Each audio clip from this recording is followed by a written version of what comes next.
adik-adik.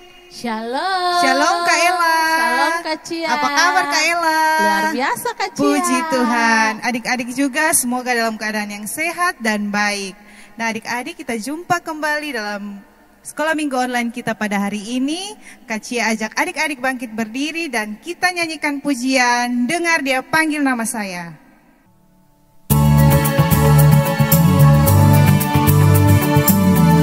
Sambil bertepuk tangan kita nyanyikan pujian ini adik-adik.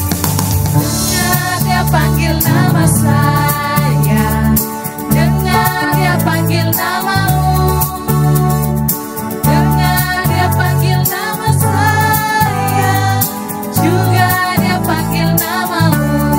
Ku jawab ya, ya, ya. Ku jawab ya, ya, ya. Ku jawab ya Tuhan, ku jawab ya Tuhan, ku jawab ya, ya, ya. Kita nyanyikan pujian ini sekali lagi adik-adik. Dengar Dia panggil nama saya, dengar Dia panggil namamu, dengar Dia panggil nama saya, juga Dia panggil namamu. Ku jawab ya, ya, ya. Ku jawab ya, ya, ya. Ku jawab ya Tuhan, ku jawab ya Tuhan, ku jawab ya, ya, ya.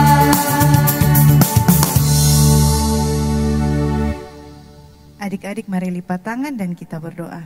Bapa dalam surga, Bapa yang kami sembah lewat anak Yesus Kristus, kami mengucap syukur Tuhan, kami boleh dipertemukan kembali dalam ibadah sekolah minggu kita pada pagi hari ini Tuhan.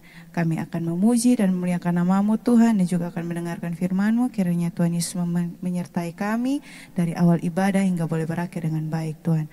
Hanya ini doa dan harapan kami, mengampuni segala dosa dan pelanggaran kami. Haleluya, amin. Adik-adik masih semangat? Kak Ella masih semangat? Kak Cia. Yeay, kita nyanyikan satu pujian dari Terbit Matahari.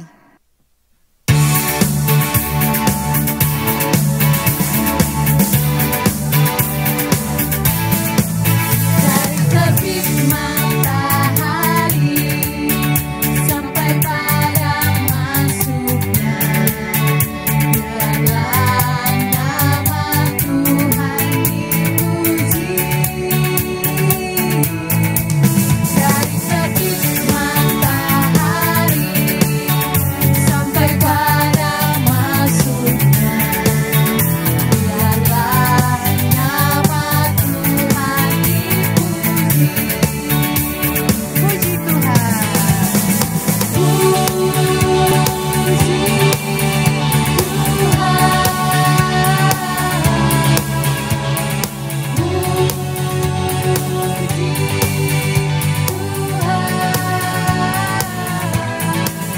Dari terbit matahari sampai pada masuknya, biarlah nama Tuhan dipuji.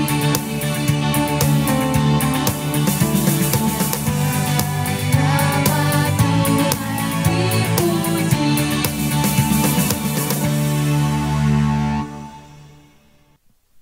Adik-adik, kita nyanyikan satu pujian semangat Laskar Kristus.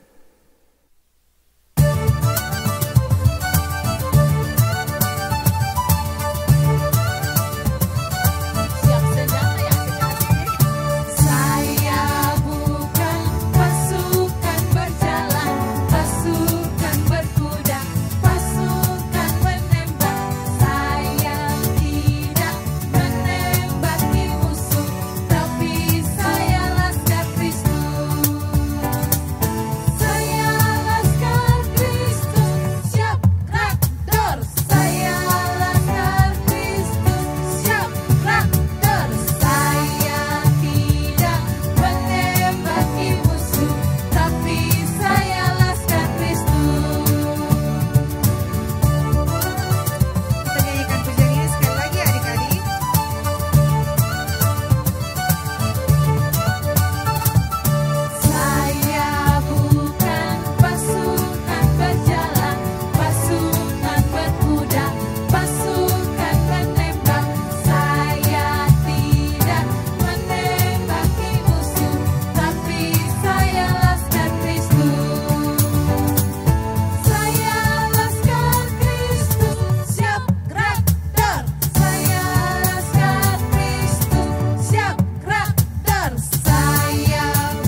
Silakan duduk kembali adik-adik.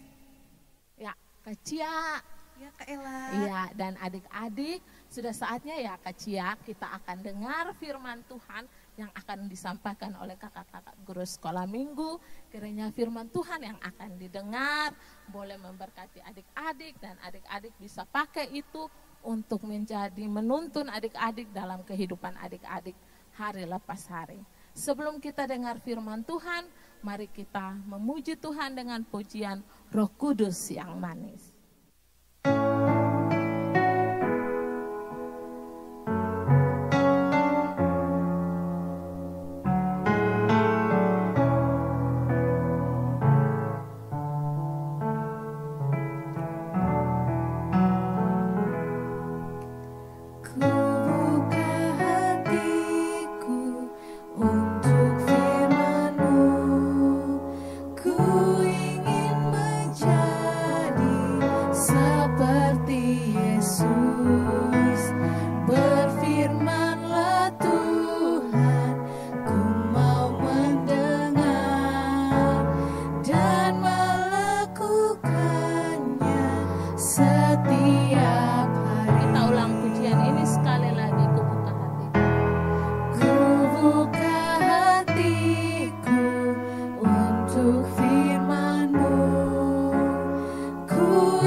Shalom adik-adik. Senang sekali Kak Alfa bisa berjumpa lagi dengan adik-adik sekolah minggu dimanapun berada. Nah adik-adik, sebelum kita mendengarkan cerita, mari kita satu di dalam doa. Mari bersama-sama kita berdoa. Tuhan Yesus, kami mengucap syukur buat kesempatan di hari ini.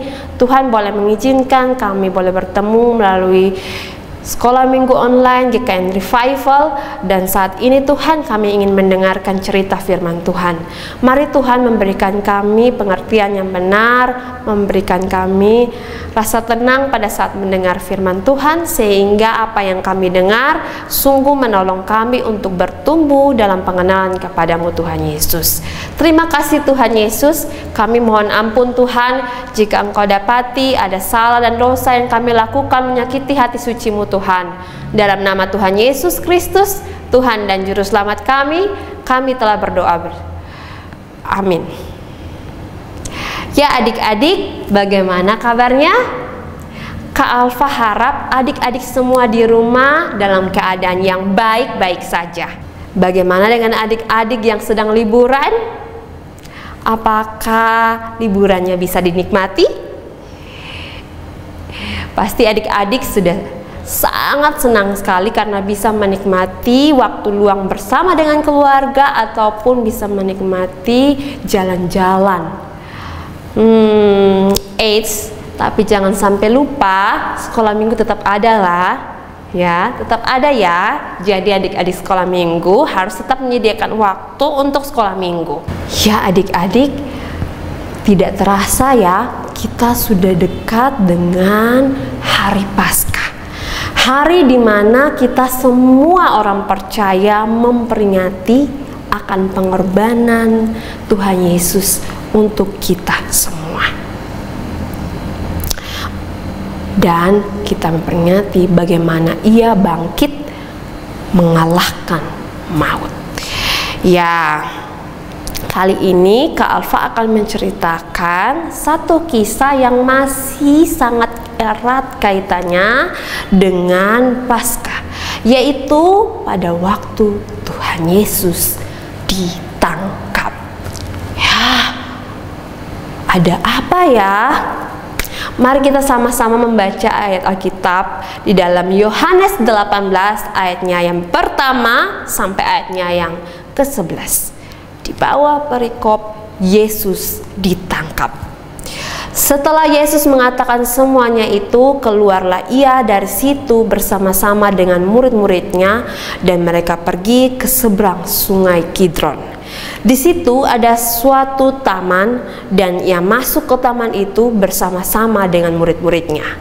Yudas yang mengkhianati Yesus tahu juga tempat itu, karena Yesus sering berkumpul di situ dengan murid-muridnya. Maka datanglah Yudas juga ke situ dengan sepasukan prajurit dan penjaga-penjaga.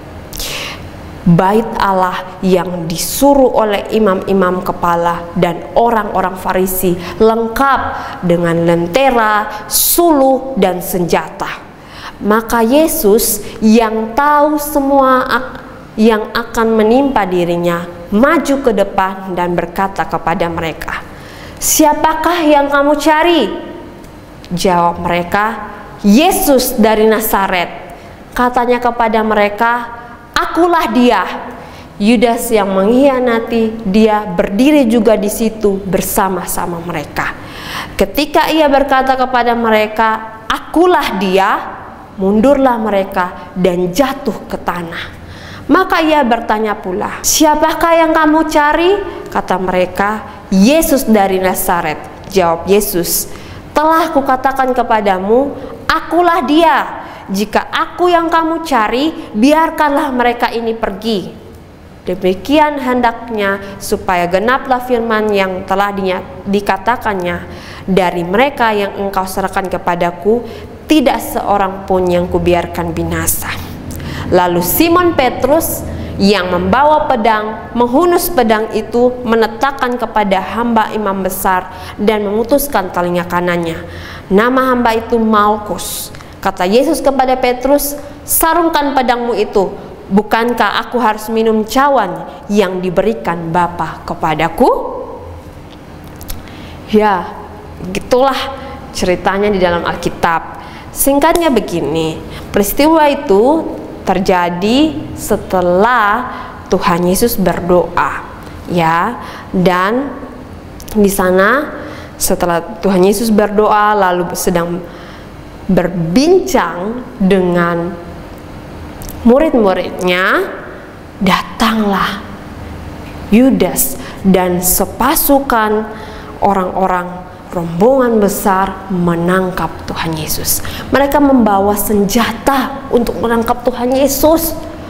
Wah, rombongan besar atau orang-orang yang banyak itu adalah orang-orang yang diperintahkan oleh imam-imam kepala, oleh orang-orang Farisi, karena mereka tidak menyukai Tuhan Yesus.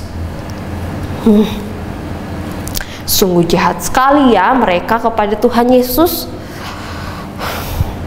Tapi apa yang akan kita pelajari dari kisah penangkapan Tuhan Yesus ini? Yang pertama, Tuhan Yesus sudah tahu bahwa ia akan ditangkap. Mari kita lihat bersama-sama di ayatnya yang keempat.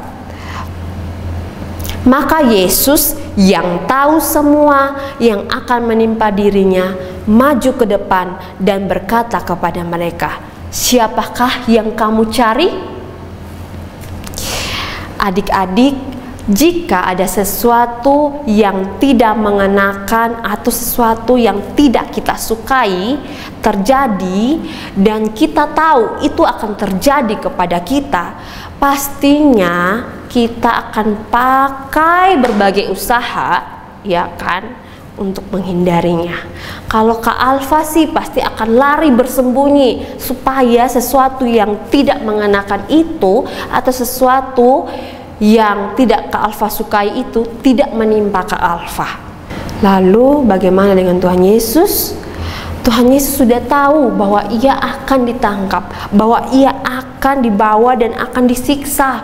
Tapi bagaimana dengan dia? Apa respon Tuhan Yesus? Ia memilih untuk menghadapinya. Tuhan Yesus tidak memilih untuk lari. Ia tidak memilih untuk bersembunyi, tapi ia memilih untuk menghadapinya. Ia menghadapi orang-orang yang akan menangkapnya itu tanpa perlawanan sedikit pun. Bahkan ia menyerahkan dirinya untuk ditangkap.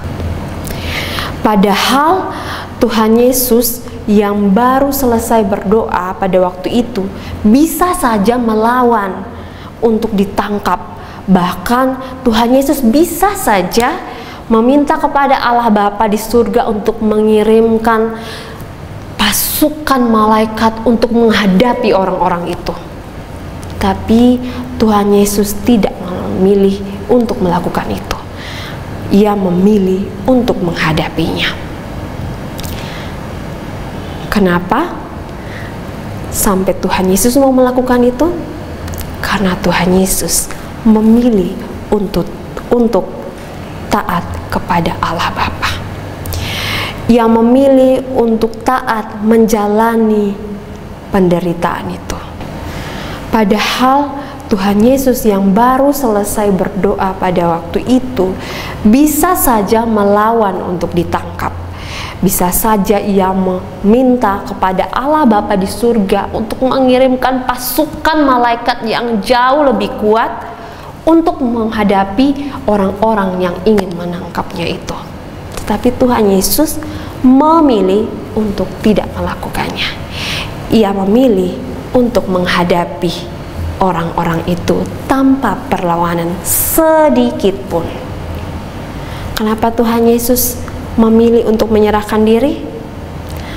Karena ketaatannya kepada Allah Bapa. Tuhan Yesus memilih untuk taat menjalani penangkapan hingga penderitaan dan bahkan disalib demi kita, orang-orang berdosa ini. Di dalam Yesaya 53 ayat yang ke-7 berkata, dia dianiaya, tetapi dia membiarkan diri ditindas dan tidak membuka mulutnya seperti anak domba yang dibawa ke pembantaian, seperti induk domba yang keluh di depan orang-orang yang menggunting bulunya. Ia tidak membuka mulutnya. Dalam Yohanes 3 ayat 16 sampai dengan 17 berkata, karena begitu besar kasih Allah akan dunia ini, sehingga ia telah mengaruniakan anaknya yang tunggal, supaya setiap orang yang percaya kepadanya tidak binasa, melainkan beroleh hidup yang kekal.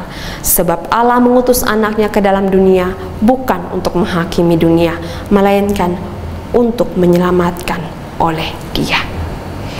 Tuhan Yesus memilih untuk taat kepada Allah Bapa agar kita, anak-anak yang percaya sungguh-sungguh kepadanya, diselamatkan. Wah, sungguh luar biasa Tuhan kita, Tuhan Yesus. Dialah satu-satunya Tuhan yang rela berkorban, yang rela menderita demi kita yang berdosa. Ia menanggung semua hukuman yang seharusnya adalah hukuman kita.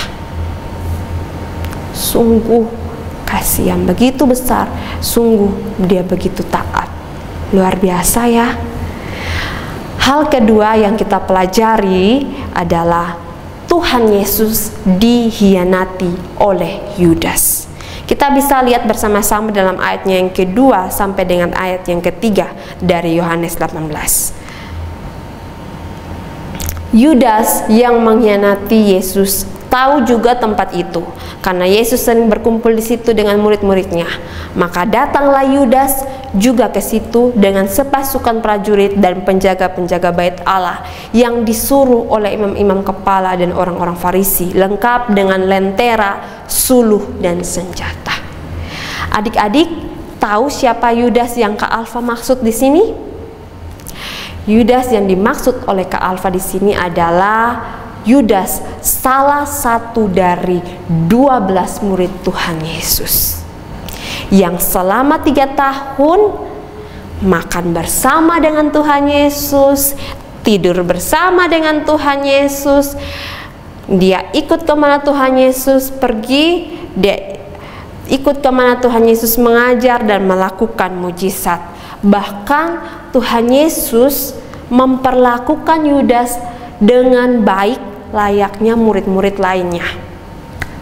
Tetapi sayang, Yudas menjual Tuhan Yesus yang adalah gurunya itu sendiri. Tuhan Yesus dijual oleh Yudas dengan harga 33 keping perak kepada imam-imam kepala. Sungguh Yudas ini tidak dapat dipercaya. Demi uang, ia membalas kasih sayang Tuhan Yesus dengan pengkhianatan. Ia menyerahkan gurunya kepada imam-imam kepala agar akhirnya gurunya itu disiksa. Meskipun memang yang dilakukan oleh Yudas ini telah dinubuatkan oleh kitab di dalam Perjanjian Lama, tetapi apa yang dilakukan oleh Yudas ini tetaplah dosa, ya. Bahkan akhir dari hidupnya sendiri ia mati dengan cara yang mengerikan, ya.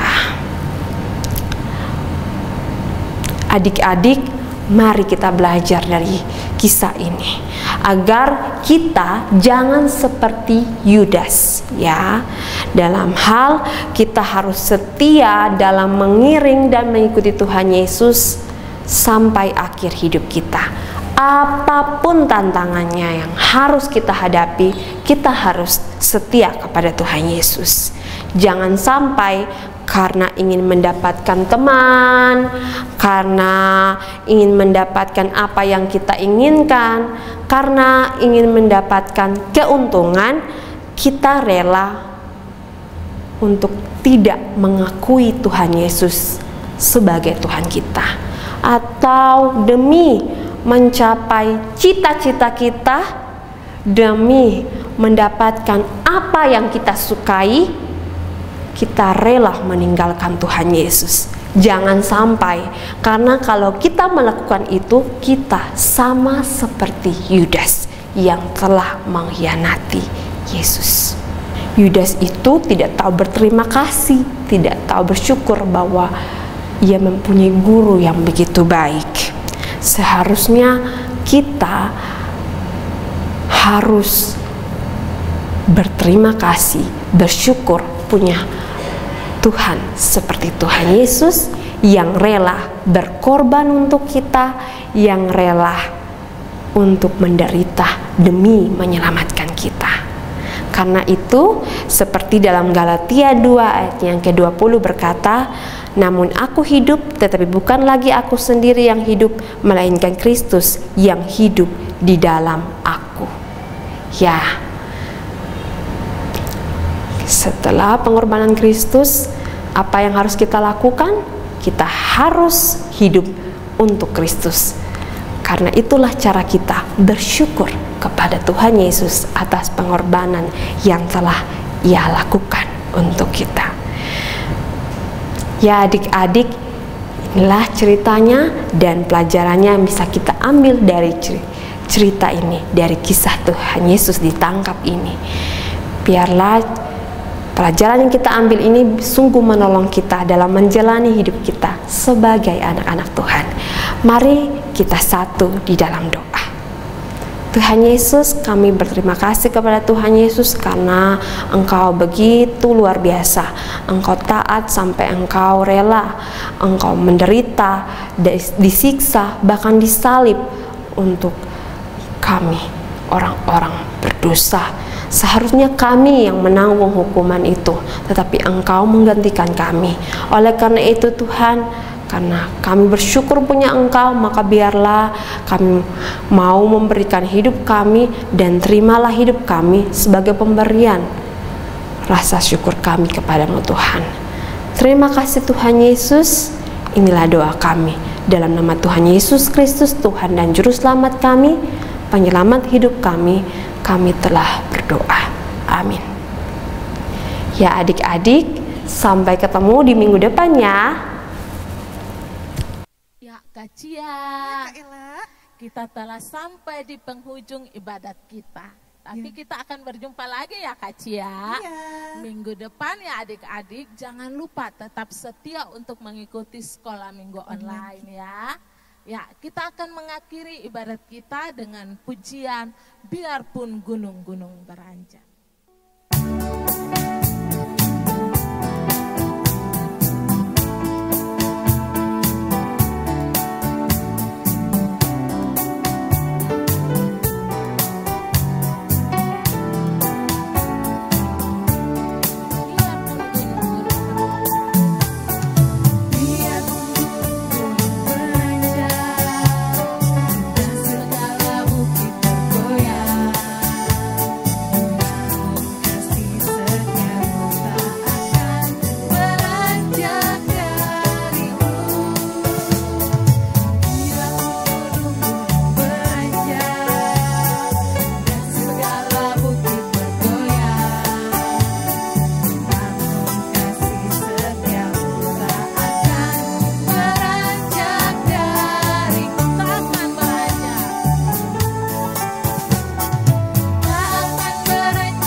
Untuk menutup kita dalam doa.